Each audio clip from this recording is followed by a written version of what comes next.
पंडित जवाहरलाल नेहरू,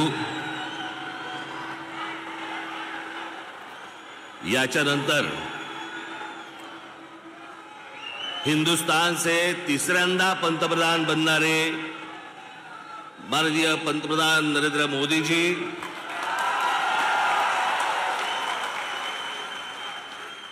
सन्माननीय व्यासपीठ आणि माझ्या जमलेल्या तमाम हिंदू बांधवांनो, भगिनींनो आणि मातांनो,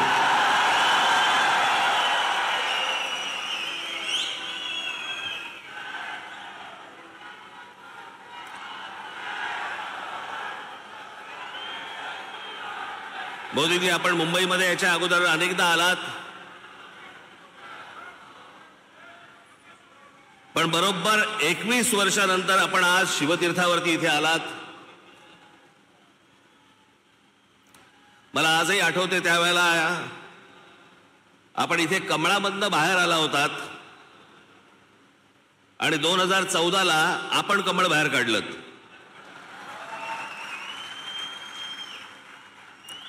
मी आज फार वेळ काही भाषण करणार नाही. आपल्याला सगळ्यांना मोदीजींचं भाषण ऐकायचंय. गेल्याच महिन्यामध्ये माझं इथे भाषण झालेलं आहे. 3 टप्प्यामध्ये फक्त बोलणार आहे मी. त्यातला एक टप्पा झालेला आहे. त्याचा पहिला टप्पा होता मोदीजींची पहिली 5 वर्ष. त्या टप्प्यावरती जे बोलायचंय ते 2019 साली बोलून गेलोय.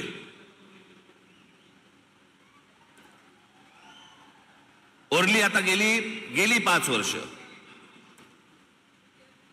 मला असं वाटतं आता देवेंद्रजी, मुख्यमंत्री, अजितदादा, इतर सर्वांनी, उद्धव ठाकरे, शरद पवार आणि इतर सर्व माणसांवरती वेळ घालवला. मला असं वाटतं त्यांच्यावरती बोलायची गरज नाही. जे सत्यताच येणार नाहीये त्यांच्याबद्दल आपण का बोलतो?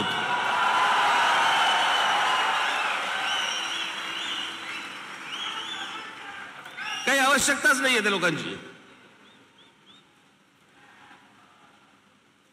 मला असं वाटतं की अनेक अशा योजना ज्या गेल्या 5 वर्षामध्ये झाल्या, मी त्या दिवशी माझ्या सभेमध्ये म्हटलं होतं, टीकेच्या वेळेला टीका, समर्थनाच्या वेळेला समर्थन, प्रशंसेच्या वेळेला प्रशंसा. पण काही गोष्टी अशा आहेत की जे माझ्या आता गेल्या काही सभांमधनं मी उद्धृत केल्या की 90च्या दशकामध्ये जे एक प्रकरण घडलं सगळ्यात मोठं, ते म्हणजे बाबरी मशिदीचं. हजारो कारसेवक तिकडे उत्तर प्रदेशमध्ये गेल्यावरती तिथे मुलायम सिंग यादवच्या लोकांनी, पोलिसांनी तिकडे आमच्या कारसेवकांना ठार मारले, शरयू नदीमध्ये प्रेत फेकून दिली. ते चित्र काही माझ्या डोळ्यासमोर कधी गेलं नाही. आणि ज्यावेळेला बाबरीचा ढाचा पडला त्याच्यानंतर ते राम मंदिर बनवू मनात असं आलं होतं की कधी हे बनणार नाही बहुधा. पण मोदीजी, मी आपल्याला खरोखर धन्यवाद देतो की आपण होतात म्हणून ते राम मंदिर होऊ शकलं.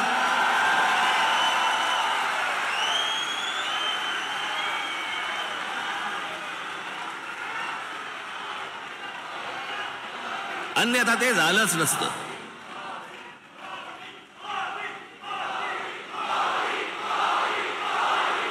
जेव्हापासून मी पूर्वीचा इतिहास, भारताचा स्वातंत्र्य नंतरचा इतिहास जेव्हापासून बघतोय तेव्हापासून एक गोष्ट कानावरती पडायची सगळ्या बाजूनी, की या देशातलं 370 कलम काश्मीरमधलं रद्द झालं पाहिजे. इतक्या वर्षात जी गोष्ट होऊ शकली नाही ती नरेंद्र मोदीजींनी त्यांच्या पंतप्रधान पदाच्या कारकिर्दीमध्ये ती करून दाखवली.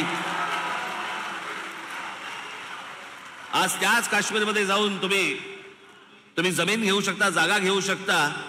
तो एक भारताचाच एक भाग आहे हे आत्ता सिद्ध झालं.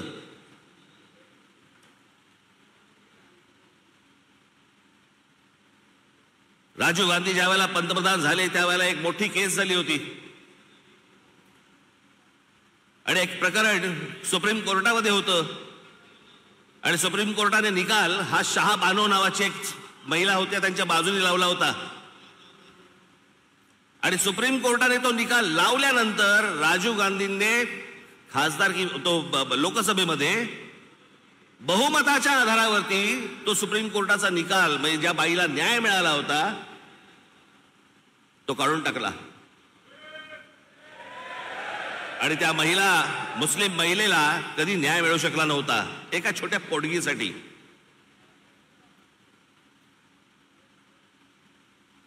पण मोदीजींनी ती एक गोष्ट करून दाखवली की तो ट्रिपल तलाक तलाक तलाक तलाक तो कायदाच रद्द करून टाकला आणि हिंदुस्थानातल्या सगळ्या जेवढ्या मुस्लिम महिला आहेत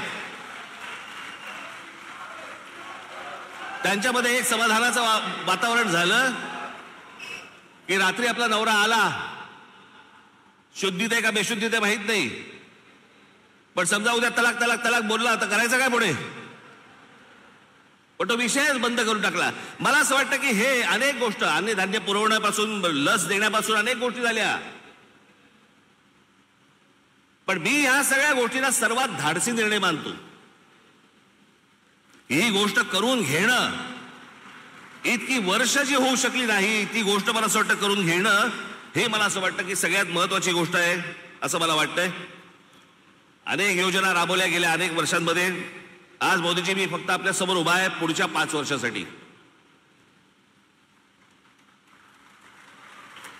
या पुढच्या 5 वर्षामध्ये आमच्या सर्वांच्या महाराष्ट्राच्या आपल्याकडनं अनेक अपेक्षा आहेत. त्या मला फक्त अपेक्षा आपल्या समोर फक्त बोलून दाखवायच्या आहेत. याच्यापेक्षा मला कुठचंही लंब चौडं भाषण नाही करायचंय.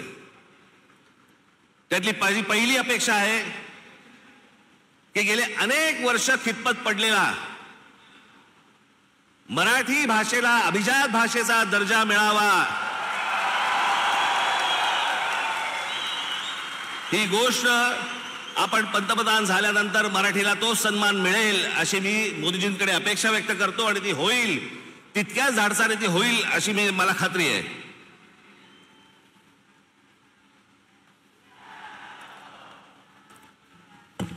दुसरा विषय, कारण बाकीचे कसं आहे, बाकीच्या सगळ्या गोष्टी महाराष्ट्रामध्ये करण्यासाठी म्हणून आमचे देवेंद्रजी आहेत, एकनाथराव आहेत, अजितदादा आहेत, बाकीचे करतील. पण या देशाच्या अभ्यासक्रमामध्ये या देशावरती साधारणपणे 1000 वर्ष परकीयांनी राज्य केलं, पण त्या 1000 वर्षामधली 1400 वर्ष हे मराठा साम्राज्य होतं या संपूर्ण हिंद भूमीवरती. त्या मराठा साम्राज्याचा इतिहास हा शालेय शिक्षणामध्ये मुलांना लहानपणापासून शिकवला जावा की जेणेपासून हा देश कसा उभा राहिला हे या अख्ख्या देशातल्या मुलांना आणि भविष्यातल्या पिढ्यांना कळेल. तिसरी गोष्ट, समुद्रामध्ये शिवछत्रपतींचा पुतळा कधी उभा राहील नाही राहील मला माहिती नाही, पण माझी विनंती आहे की आमच्या शिवछत्रपतींची खरी जर स्मारकं कुठची असतील तर आमच्या शिवछत्रपतींचे गड किल्ले आहेत.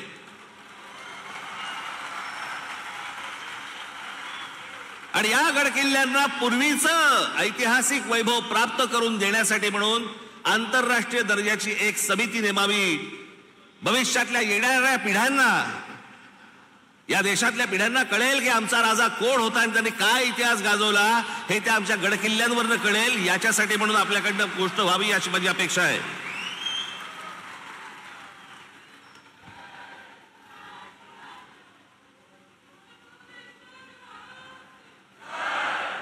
चार पाचच गोष्टी आहेत, माझ्या फार नाही आहेत. देशभरामध्ये अनेक ठिकाणी मोदीजी आम्ही पाहिलं की आपण उत्तम रस्ते बनवलेत, अनेक फ्लायओव्हर्स बनवलेत, अनेक ब्रिजेस बनवलेत. माझी आपल्याला कळकळीची विनंती आहे की गेल्या 18-19 वर्ष आमचा मुंबई गोवा महामार्ग हा अजूनही तसाच आहे, अजूनही तसाच खड्ड्यामध्ये आहे. तो लवकरात लवकर व्हावा अशी माझी आपल्या सर्वांना विनंती आहे. मगाशी रामदासभाईंनी उल्लेख केला, मोदीजी आपण पण आपल्या अनेक सभांबद्दल पण सांगितलं, पण आज जरा खडसावून सांगावं की या भारतामध्ये डॉक्टर बाबासाहेब आंबेडकरांनी जे उभं केलेलं जे संविधान आहे त्या संविधानाला कुठेही धक्का लागणार नाही. तुम्ही लावणार कधीच नव्हतात, पण जे विरोधक ज्या प्रकारचा प्रचार करतायत मला असं वाटतं त्यांची तोंड एकदाचीच बंद व्हावीत की जेणेकरून परत त्यांची तोंड उघडली जाणार नाहीत. अशी अनेक जनतेची या महाराष्ट्रातल्या अपेक्षा आहे. या देशामध्ये अनेक करोडो मुसलमान आहेत, लाखो मुसलमान आहेत, देशभक्त मुसलमान आहेत, जे या देशावरती प्रेम करतात, जे या देशावरती खरंच त्यांची निष्ठा आहे. खरं तर सांगायची गरज नाही, पण काही मुठभर आहेत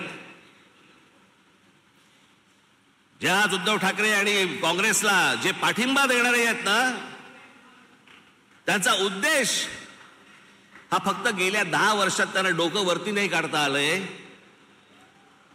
आणि ते डोकं वरती काढण्याचा मार्ग कोणता, तर काँग्रेस सारखा सुलभ मार्ग नाही. याच्यासाठी म्हणून ते आज त्यांना सगळ्यांना पाठिंबा देत आहेत.